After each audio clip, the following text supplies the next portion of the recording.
Well, do you want to talk, since we've talked about tinkering and your interest in, Mm. do you want to talk about your current passion, the Wurlies?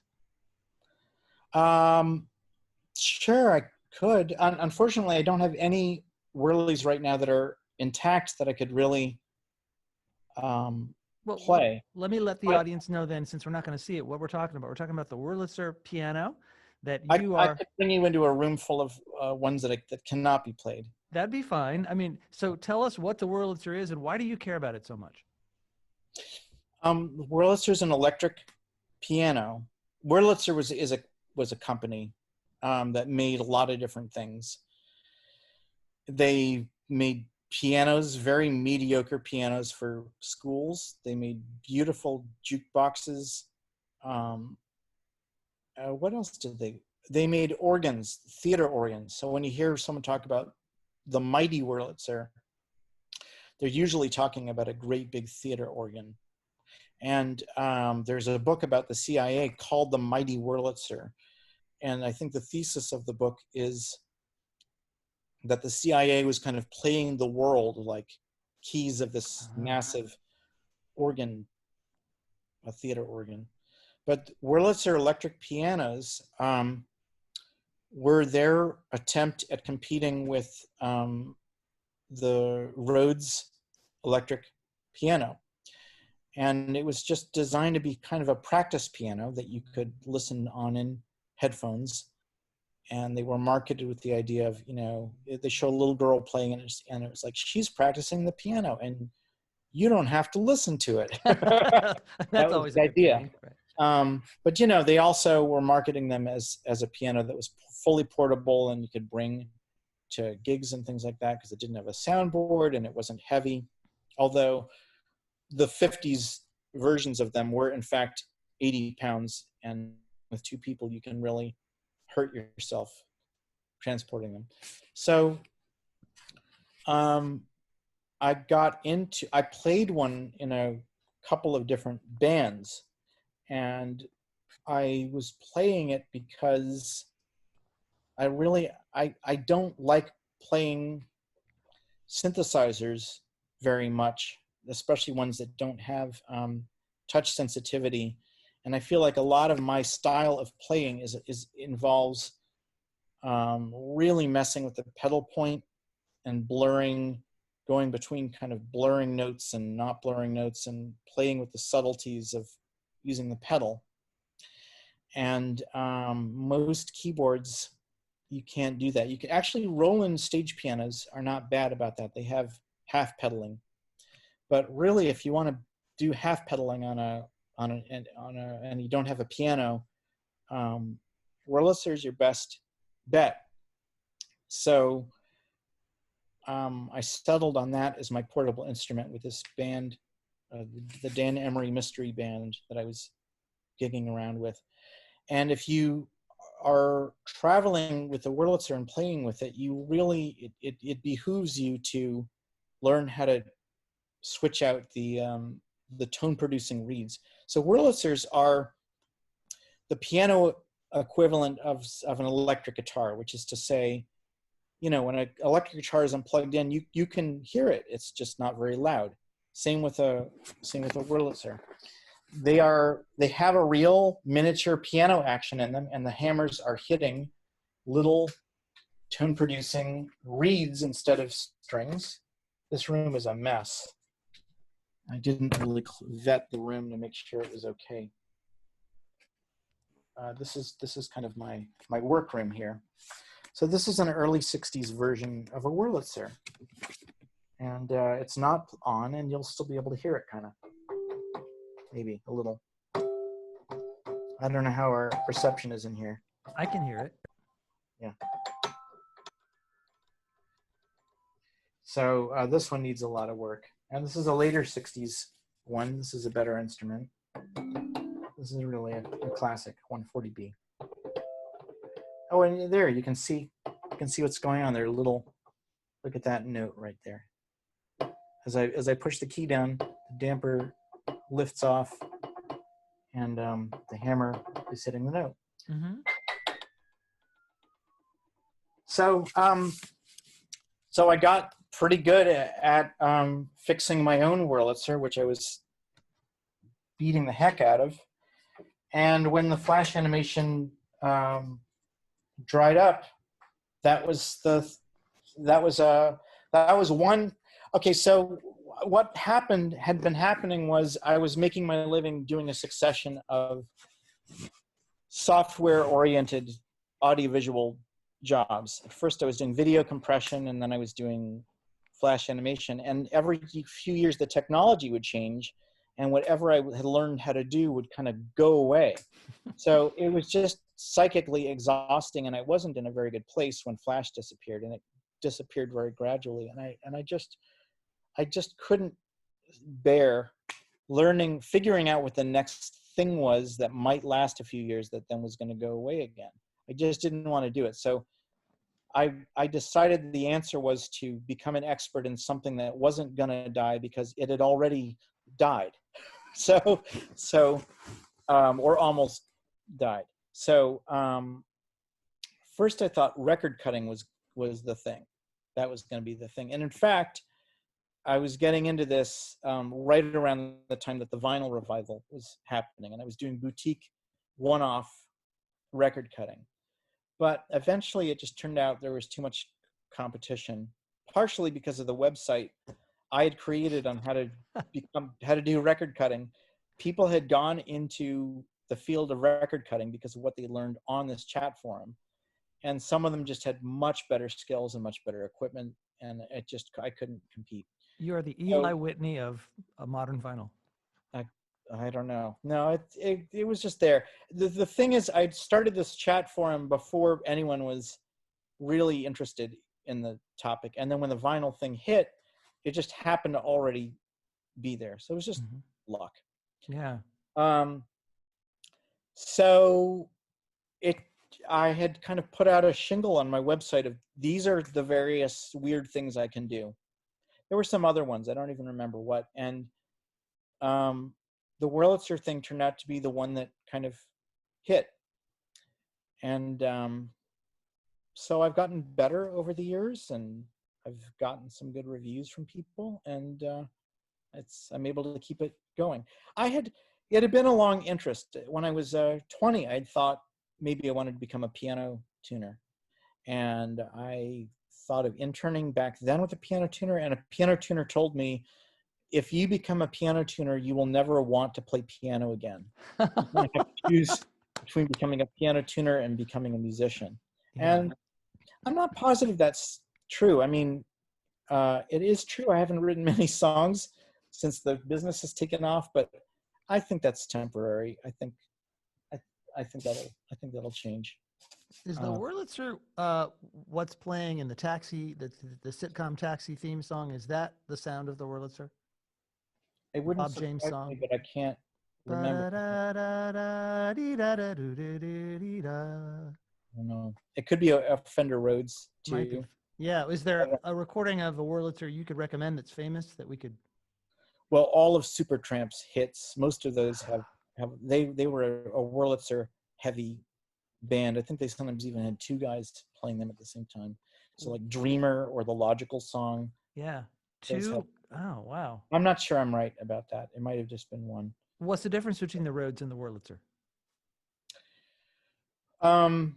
The Rhodes has a prettier, glassier sound. It's used, you find that more on like fusion, like jazz fusion stuff. It's used more in jazz. The Wurlitzer has a usually kind of a nastier sound with less pretty upper harmonics. Playing them, Wurlitzers have much better actions, much more complex actions, because Wurlitzer was a piano company. And I think they just feel better to play. That may not be true. I don't repair Rhodeses, so I don't really know what they're capable of. I should get into it. But in my experience, I just found myself enjoying playing Wurlitzers a lot more.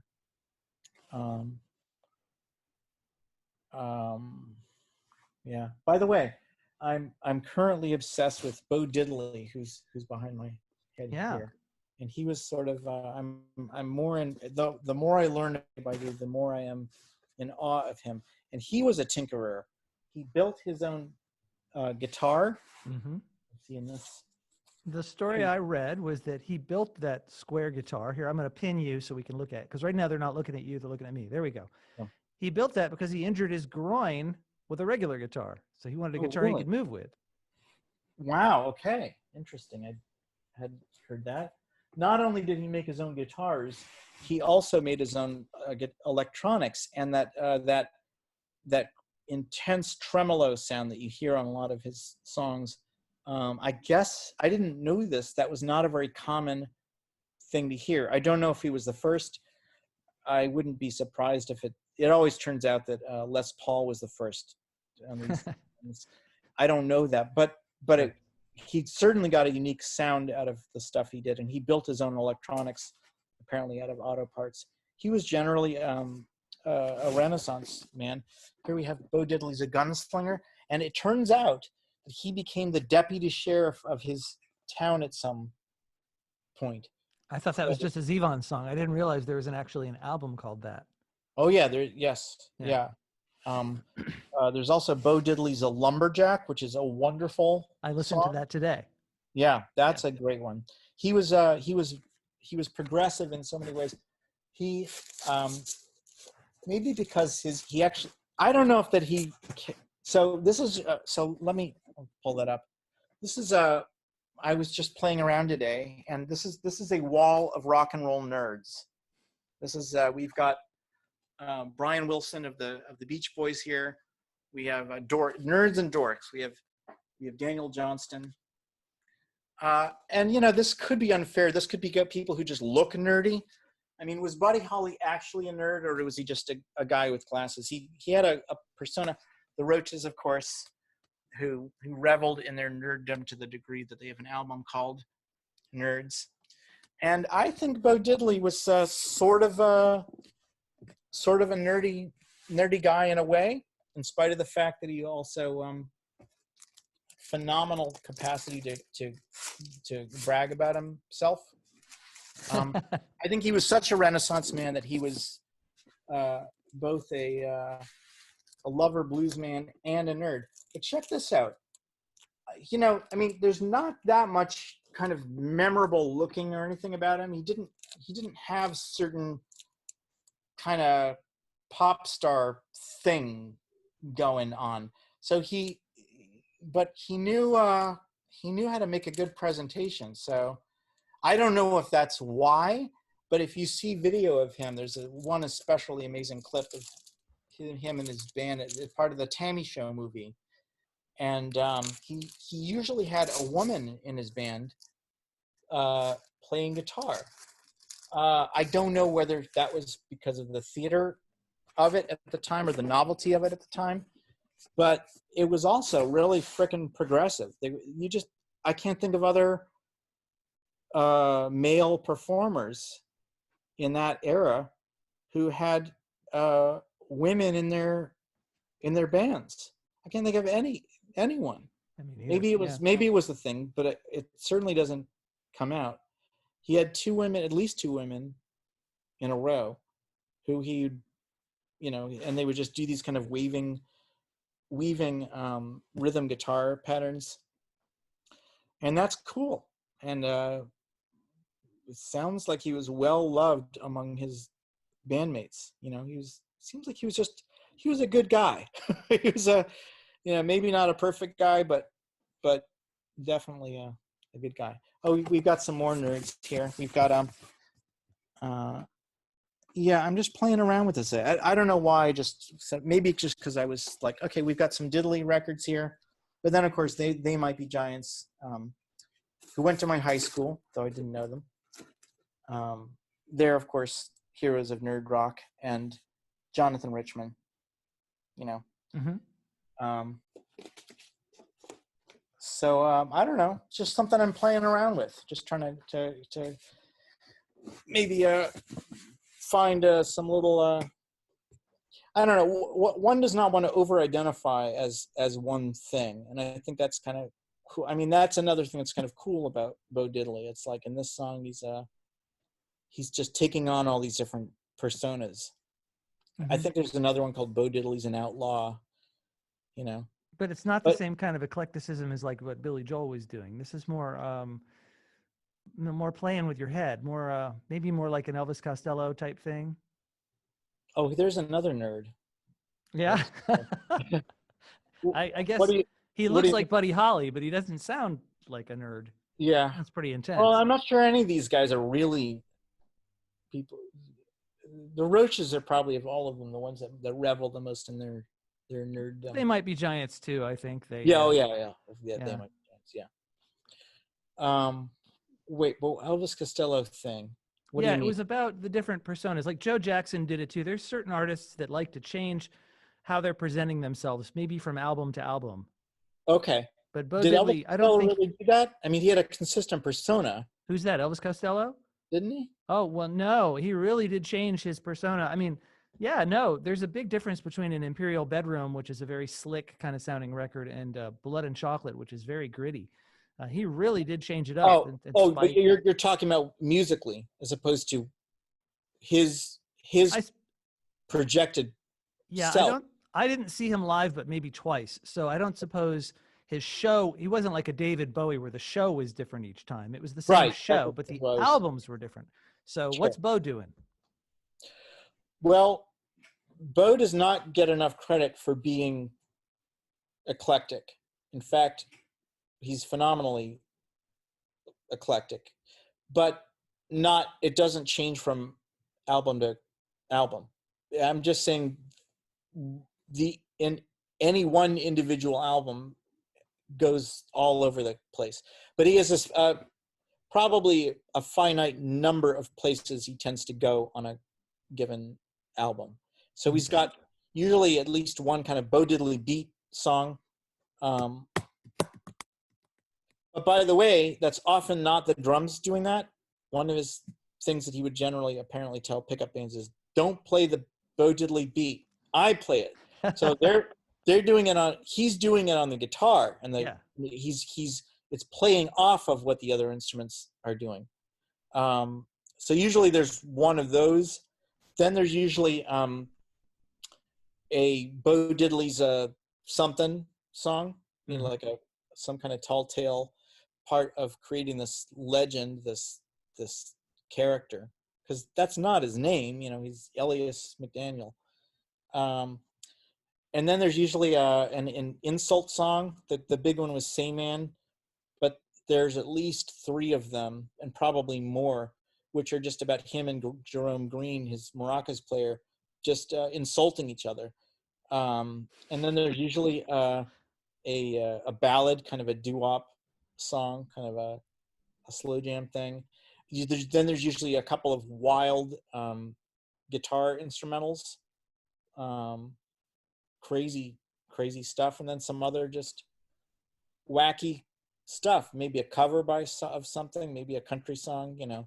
Yeah. But really, he mixes it up, and they're delightful, and none of them feel, except for the first one, which is just packed. There's the first one. Every single song is a classic, and it was after he'd put out some 10 singles, and they just took the best songs off of the singles, and they just packed the first record. But they all feel, they feel delightfully effortless. They go by very fast. They don't really feel like masterpieces, but they're just solid. And I'm suddenly addicted to them. I want to hear all of them. They're interchangeable, and they're all good. It's like discovering a new radio station and just wanting to hear all the shows on that station. That's exciting. I think there's no. I think usually, maybe because I'm a songwriter, there's no there. I think there's usually an unconscious thing I'm trying to learn or pick up when I get into one of these obsessive modes. So right now, I've never had a Bo Diddley one before, but maybe it'll be for a while Sun Ra or Fats Waller. There's certain artists I tend to return to every several years. The Roaches are among them. Steely Dan are usually in there somewhere. I think I will, when I get into one of these frenzies of having to listen to everything by someone, I'm trying to learn something. I'm trying to solve a problem. So this is the tinkering thing.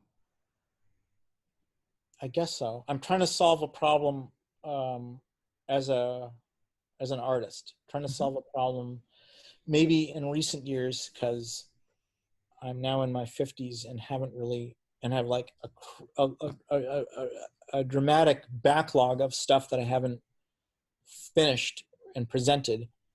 Well, what do I do? Is it, the cards are stacked against me for any kind of commercial thing, having not established myself. And that may not happen, but I still have a desire to get my stuff out there in some way. And I mean, my ideal used to be for presentation would be something like the Beatles. Well, the Beatles are a rare, wonderful example of they got signed at just the right, what seems to be just the right moment in their creative process. They were just the right age. They were just figuring out how to write songs. They found just the right guy to help them get their songs out there. And what you get is this wonderful watching them progress from album to album and develop. And each step of the way, it's delightful and wonderful. But what if in an alternate reality, they hadn't gotten signed and they had written all these things? And what if they only got signed at the end of their career? What would they have done? Well, they probably just would have thrown all that other stuff away. I mean, it just wouldn't have happened the way it did. They wouldn't have written the songs that they wrote. So it's kind of a dumb what if. But for example, I got very excited about Sun Ra. And Sun Ra, first of all, really only started to get his act together when he was much older. Maybe in his 40s, maybe even in his 50s. He really took a long time kind of finding his way.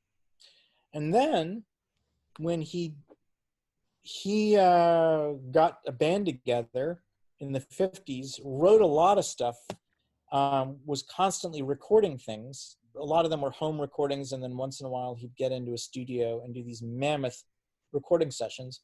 But he rarely had the money to put anything out. So in the 50s, he only ever put out, he had one album out on a real label, on Tom Wilson's label.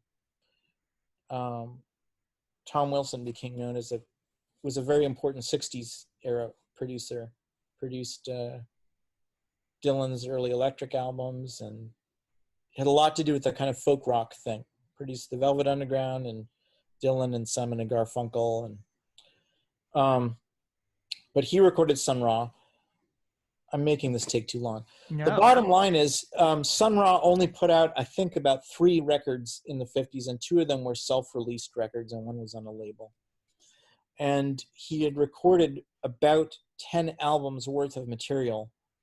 And then he moved to New York after some disastrous attempts to move to time in, I forget, maybe Canada. And he completely changed what he did and started doing this. He didn't like calling it free jazz because he was actually into extreme structure, but music that did not, to the untrained ear would have sounded the closest to what, say, Ornette Coleman was doing around that time and what John Coltrane eventually was doing. While in Chicago, all this 10 albums of stuff was done in this style that was kind of like a cross between, I don't know, Thelonious Monk and Martin Denny Exotica, or Les Baxter Exotica, and maybe Tad Dameron stuff. Wonderful, delightful, strange stuff, often amateurly recorded and sometimes performed in a very rough manner with lots of mistakes in the recordings. So he finally hooked up with a guy in the mid-60s who said, I know how we can get your albums out. And they started releasing the albums, self-releasing for the most part. No recording dates. They would tend to be grouped together conceptually, and usually he would put together albums of stuff that had been recorded around the same time. So there would be one album of 50s stuff that was recorded in his living room in rehearsals, and another one that seemed to be mostly stuff from sessions. But there was a thematic consistency from one record to the.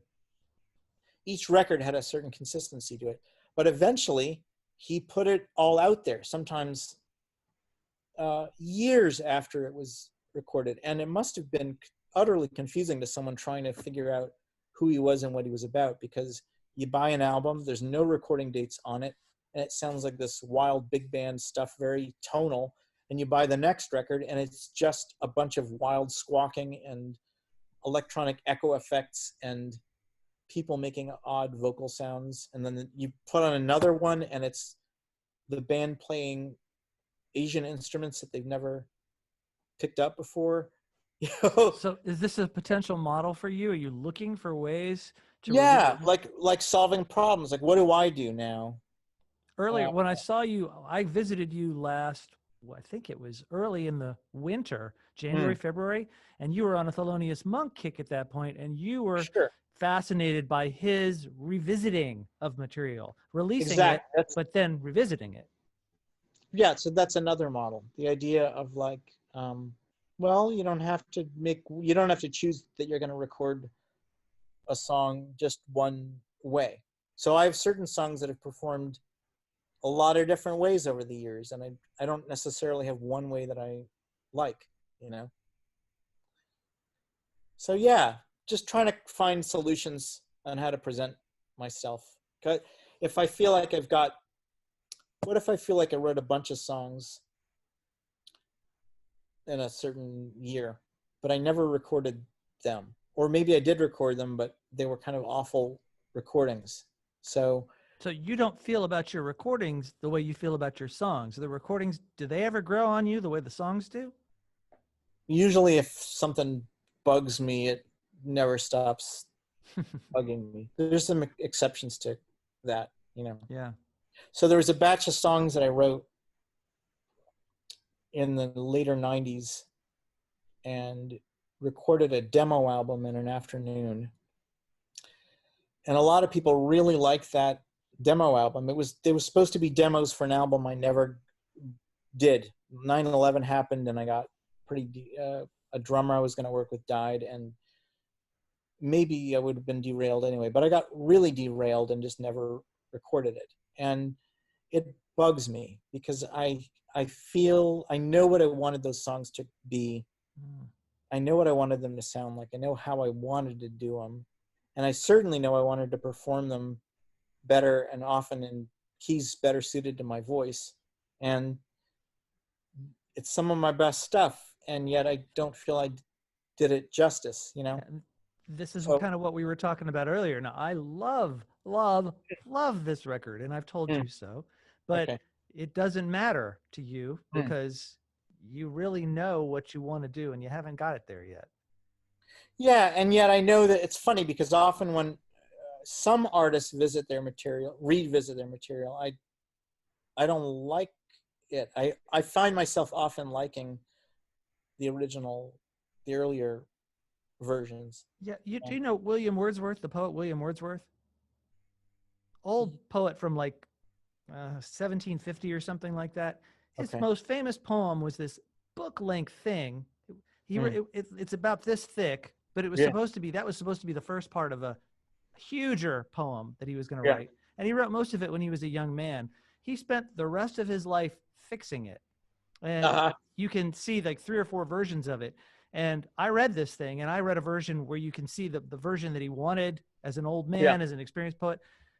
Everything he changed was Not. nonsense. The original Yeah. Yeah. was so much more Well, lively. And still, I understand where he was coming from as an older, experienced poet, sure. seeing things that he could improve. He improved it in the small sense. Like he fixed Yeah. little things that if they had Well, only been that much long, it would have been better. But the whole right. poem, it just sucks the life out of it. Yeah. Well, and Walt Whitman, of course, is a famous, Yeah. one of the most notorious examples where he turned, leaves of grass into a lifelong thing. Yeah. So I think if I were to revisit that, I wouldn't want to make a religion out of it. Just give it another shot at some point. I don't Yeah. even have to let anyone hear it. Just maybe it's an exercise that I can do. Might But be, might yeah, be important. Yeah. Well, I yeah. certainly hope you find a way to get these other songs out. I'm dying always to hear more of your Oh, stuff. that's sweet. I would just like to start finishing songs again. It's been a long time. Yeah.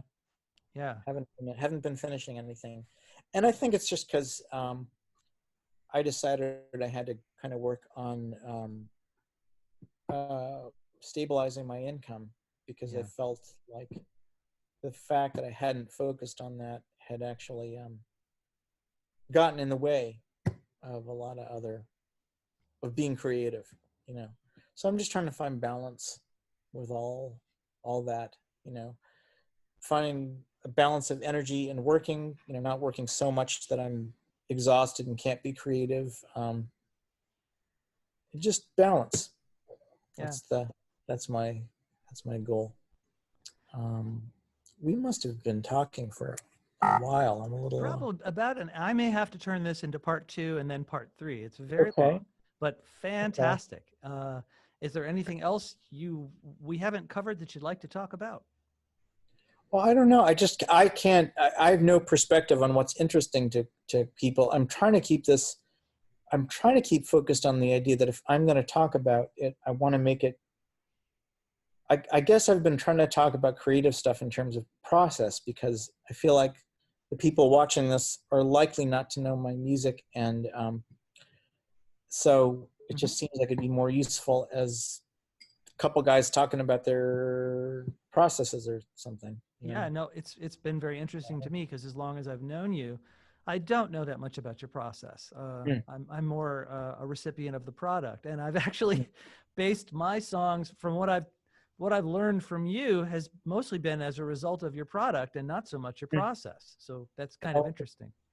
huh. Wow. Okay. Yeah.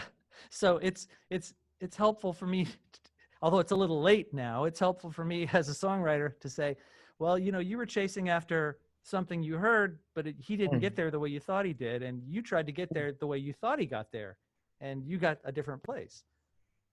Well, you're writing really good stuff. I really, the things you played me recently, oof, those were really good. That's very I want good. to hear more. I want to hear more from you. Well, I'm doing my best with that. One thing I definitely do is put the stuff out there for me to listen to, but not so much other people. So Well, you're good at putting stuff out there, and I have much to learn from you about that. well, hopefully It's together we can, through this interview, we can get more of your stuff out there. And if there's anything I can do to help you, if you'd like to do interview part 3 or whatever this is, part 4, you let me know and we have another long chat. Sound okay. good? Sounds sounds like a plan. Thank you. Well, Steve, thank you so much for taking the time to talk with me about what's going on with you. I really enjoyed it. Thank you. Me too. I hope this is good. I've done a few interviews over the years, and I have this dread, and you can't do anything about it. I mean, I guess it's like putting anything out there. Like you may well be horribly embarrassed by it later. You might be embarrassed by it the next day or 20 years later, and I guess you just got to be kind of humble about that. We're always learning and hopefully learning more. learning more. Learning more. Yeah. Well, if this has been a learning process for you, I couldn't be happier. It certainly has been for me. Thank you again. Thank you. Thanks for taking the time. My pleasure. And thank you all folks for watching. If you have more questions for me or questions for Steve that I can pass along, please contact me at adam@grantparkarts.com. And if there's anything else I can do for you, please let me know. Thanks again, everybody. Have a great day. Okay. Well, if all goes well, Steve, I will push stop and we'll get all this. It's great. I just loved it. It was wonderful. Fascinating for me. Thank you so much. Okay, cool. I lack such perspective on why any of this would be interesting, but there we are. Okay. Well, you know, I guess I did it for myself and for my community. And I, you know, if you enjoy it, great. I hope you'll share it. Yeah, I'm sorry I didn't share the first part yet. It's that same dread of putting myself out there. But Really? I will share it. Well, you don't have to, but No, I will. You should know that from my perspective, I wouldn't, while I do tend to put stuff out there with perhaps not enough care to its quality, I'm not going to do that with a friend. So I do edit and pay attention. And, I don't have that perspective on what you're doing, by the way, but that's okay. Well, I have no perspective on myself at all, despite years of recorded output. I have no idea who the heck I am. So I'm in therapy to figure that out. So I don't know. Okay, well, cool. I had some thought on that. I forget.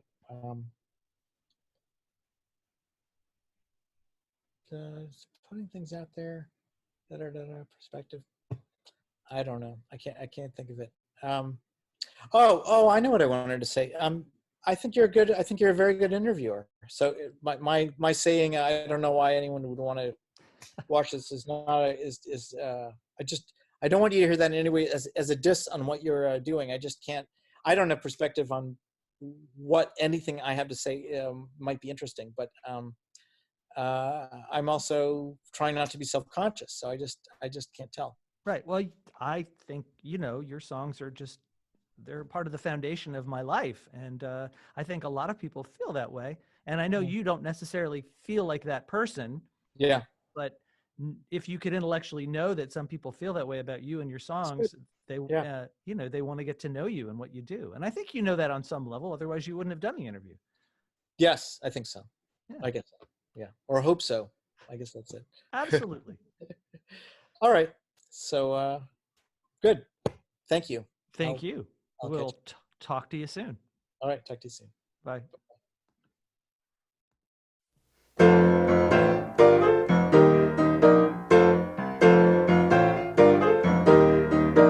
Well, I'm walking along, I'm cool, collected, and calm. I've got a tune in my heart and lots of soul in my song. You know, I feel real together, I feel so secure.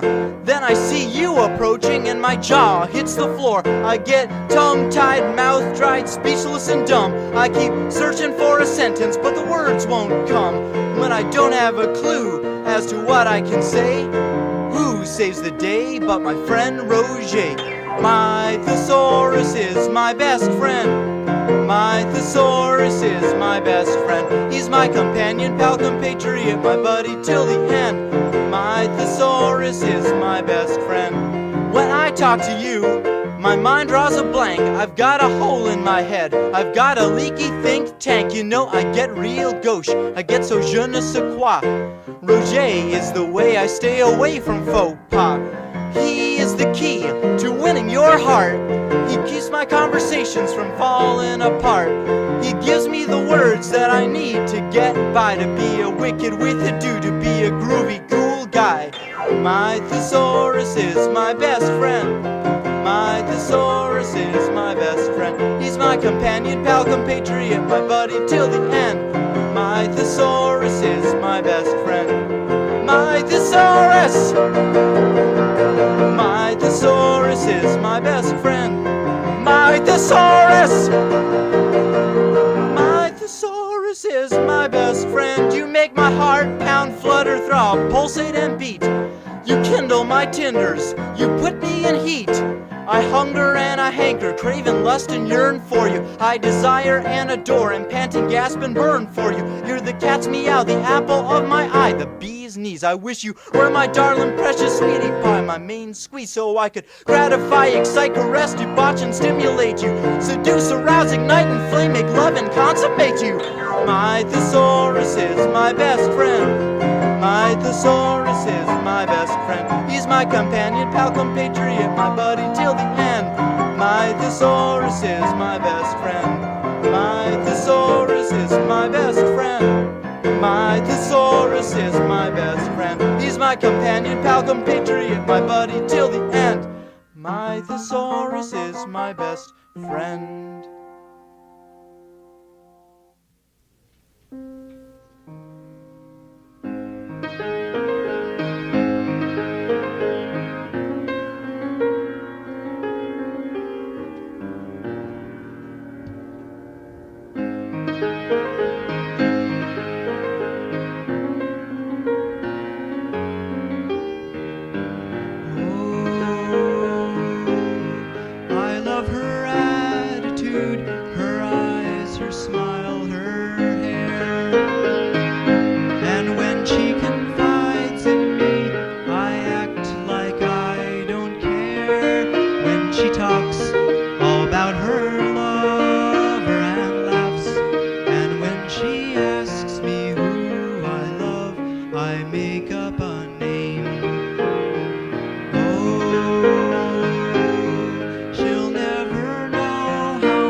secrets and